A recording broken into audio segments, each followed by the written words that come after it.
तो ट्रायल लेके आ गया हूँ, प्रॉब्लम सॉल्व हो गया है और अब बताता हूँ आपको कि इसकी वजह क्या थी, कि क्यों गाड़ी में इतना आवाज़ आ रहा था। ये अक्षय है, मेरा दोस्त है, अच्छा दोस्त है। हाँ, अच्छा काम हुआ है, अच्छा काम हुआ है। ठीक, 2021 की वैगनर है, गाड़ी आई है। आवाज़ सुनिए, अगर आपको सुनाई दे तो फिर भी आपको बताऊंगा कि क्या वजह है इसकी। सुनिए आवाज़।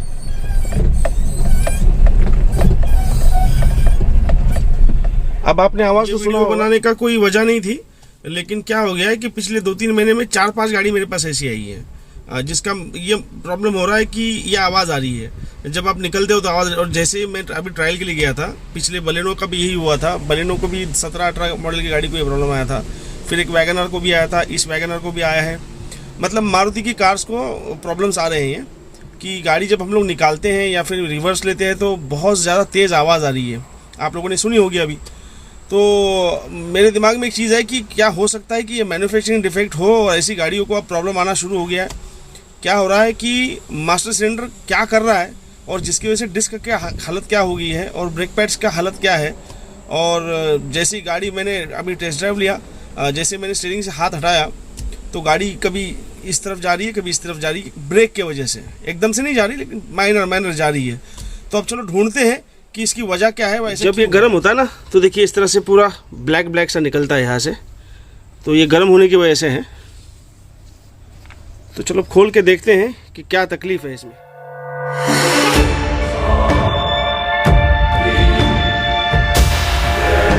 देखिए, हर चीज़ को सीखना ज़रूरी है और हमारा जो प्रोफेशन है, जैसे मैकेनिक का, एज ए मैकेनिक, और रोज़ नई गाड़ी आती है और रोज़ सीखना ही पड़ता है। मुझे नहीं लगता कि दुनिया में कोई इतना सीखा हुआ है कि उसको बस पता ही चल जाए सब कुछ कैसे हुआ है। इसलिए हम शुरू करते हैं स्टार्टिंग से। जैसे यहाँ से ब्रेक लगता है तो यहाँ से चेक करेंगे। इसके कैलिबर के पिन मैंने निकाल दिए हैं, ये थोड़े से मेरे को बेंड नज़र आ रहा है। ये क्या होता है कि जब इंसान कोई करता है काम और जब वो पिस्टन को पीछे धकेलता है यहाँ से, तो दोनों वक्त जो है ना, ये बोल्ट लगाना बहुत ज़रूरी है कैलिबर के। इसके दोनों बोल्ट लगा के यहाँ पे फिर उसको पीछे धकेलना चाहिए। अगर एक बोल्ट लगाए बिना आप धकेलोगे और पिन टेढ़ी हो जाएगी, फिर भी ब्रेक टाइट हो सकता है। हर एक का तरीका अलग अलग है। अब ये डिस्क जो है ना, इसकी वजह से ख़राब हो गई है। ये आप देख सकते हो, ये सरफेस जो है ना वो रफ़ भी होना चाहिए और एक जैसे होना चाहिए, तो लाइनर जो है ना, वो ब्रेक पैड जो है ना बराबर से काम करेंगे। आवाज़ आने की ये भी वजह हो सकती है। फिर आगे चलते हैं हम लोग। इसके बाद में ये कैलिबर का पिस्टन, इसको भी चेक करेंगे कि सही है या नहीं है। अगर यहाँ सब कुछ सही हो या फिर ख़राब हो या चेंज कर दिया, फिर चलेंगे ऊपर मास्टर सिलेंडर के पास। अगला पड़ाव है ये मास्टर सिलेंडर। देखो, बूस्टर का काम है आपको स्पंजी ब्रेक देना, जिसके लिए इनटेक से इसको एयर खींचती है और अगर यहाँ से भी ब्रेक हल्का सा लग के हो सकता है, ये भी चेक करेंगे। अब आपको दिखाता हूँ कि ब्रेक पैड की हालत कैसे हुई है। ये ब्रेक पैड्स हैं, ये देखो, इसकी हालत देखो किस तरह से है और इसकी हालत देखो किस तरह से है। अब ये क्यों होता है? कैलिबर का पिन भी आउट होगा तो एक तरफ से ज़्यादा ब्रेक घसेगा, एक तरफ से कम घिसेगा, इससे भी आवाज़ आ सकती है। ये प्रेडिक्शन है नीचे से ऊपर तक का। अब पूरा काम करते हैं और आखिर में आपको बताऊंगा कि इसकी वजह क्या थी कि ये डिस्क में इतने आवाज़ आ रहा था, डिस्क ख़राब हो गई और ये तो एक बेंड है ही। अब बस मास्टर सिलेंडर चेक करना है, तो देखते हैं क्या होता है। आ चुके हैं, मारुति के जेन्युइन है। ये मैंने पिन मंगाए हैं, इसके 2 कैलिबर पिन है ये। और इसके डिस्क दिखाता हूँ आपको। ये डिस्क है इसकी, ये भी जेन्युइन ही है मारुति की। अब बस आपको खोल के आपको दिखाता हूँ कि ये कैसे और वो कैसे है, आपको फ़र्क नज़र आएगा। अब देखिए फ़र्क, ये किस तरह से है और ये किस तरह से है।